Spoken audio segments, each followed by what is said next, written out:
Good morning. Happy Monday. First Monday of the year, is it? Yes. So, many questions about which type of diet's the best this time of year.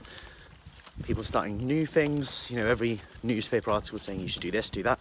If you saw my video, blog, podcast, YouTube, however you consumed it yesterday, I spoke about principles when speaking about the shake diet, and this week I am going to go over each diet and delve into them a bit more. So today is keto's turn. If you don't know what keto is, and I would actually go as far as saying is that most people don't actually use the proper definition when they say keto diet. So a proper definition of the keto diet, which has been around ages by the way, is actually 75% fat, 20% protein and 5% carbohydrates, which is actually really, really high in fat, to the extent where you'd probably need to put lard on bacon, lard on beef, lard on vegan bacon, everything. It wouldn't be lard, would it? It would be oil, vegetable oil. So my point is actually it's really hard to stick to a true ketogenic diet. Now, ketogenic diets, they became quite popular therapeutically initially because there is some research into epilepsy and some research into certain cancers, which shows it could have therapeutic effects. In terms of weight loss, the key way it works, just like I spoke yesterday about the principles of calorie deficit, nearly tripped over them, is that it works through creating a calorie deficit. That's the key thing. Morning, Rebecca. Now, I'm about to go pitch black, by the way, but I'm okay.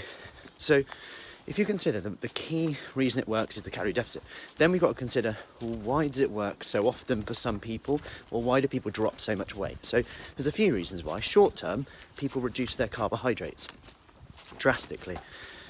For every gram of carbohydrate, you store 4 grams of water.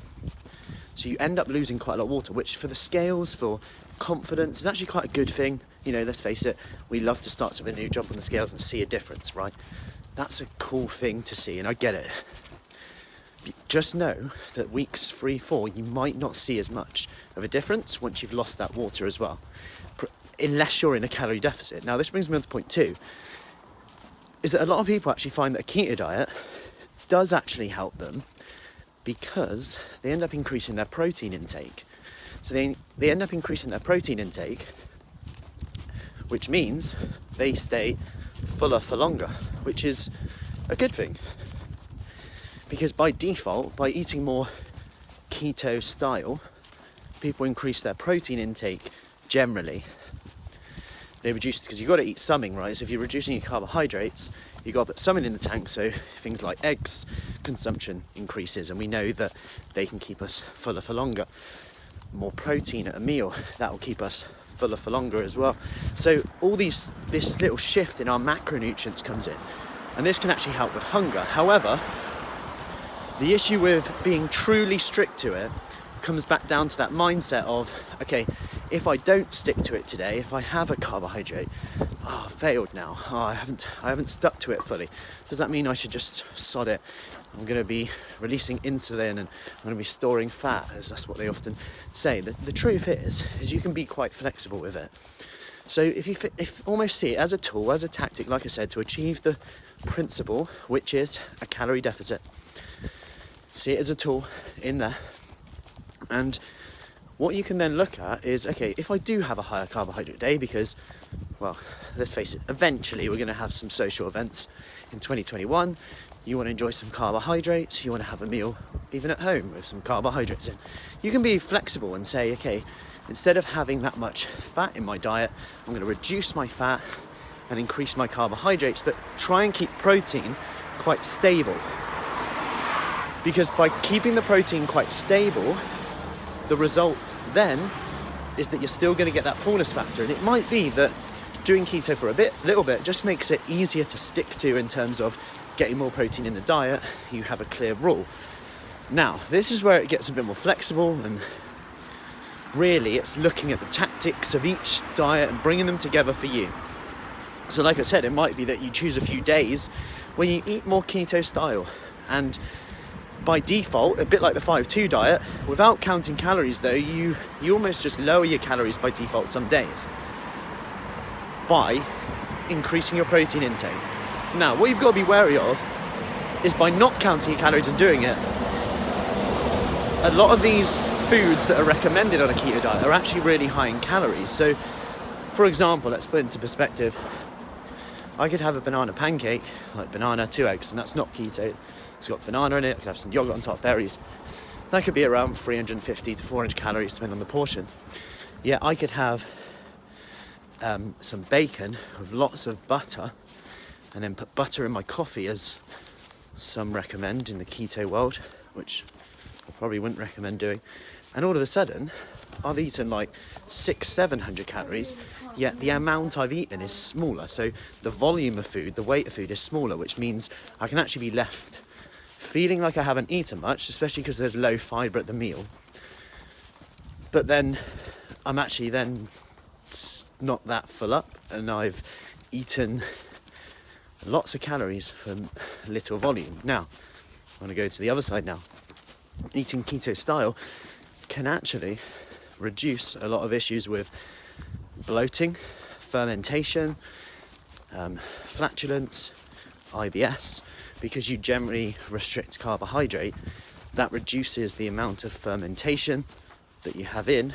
You know, the vegetables that you generally eat are more greens, lower starch, and certain fibres that will trigger bloating, fermentable ones.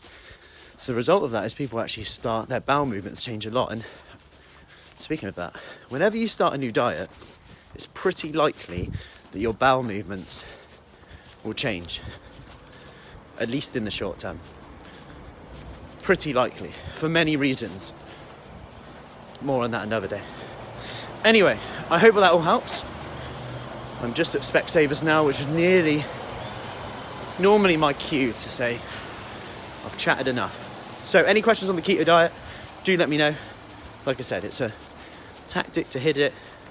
Works for some people, works for some not. But definitely parts of it can be used to create yours. I know for a fact for me that if I eat more keto style for a bit, my hunger's lower. I don't think about food so much. And it actually creates a simple rule whereby I don't have to think about using willpower to have that or that. But I'm coming at that from a very flexible position, in that I don't do it forever. You know, I might just do it for like a day, every now and then. And not even necessarily on purpose, but just a way to reduce my calories. I find it easy to stay full up when I do that. For example, there's studies that show if you have eggs for breakfast, people subconsciously eat less throughout the day.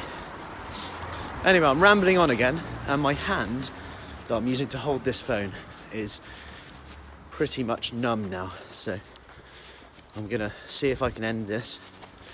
Probably use this hand though, this one's been moving. Anyway, have a good day, speak soon. We've got our morning sessions, which are open gym style sessions now, so we have a workout of the day. This is because we're in tier 3 now. We have a workout of the day. People book a slot, they come in, they do their workout, and they are done. We also have live from home today, so we still have classes live from home. Then we have our open workout of the day inside at the studio. If you want more information on that, today we officially start from today, but there's a flexible start date, so if you want to delay that, that's fine too. Speak soon, take care.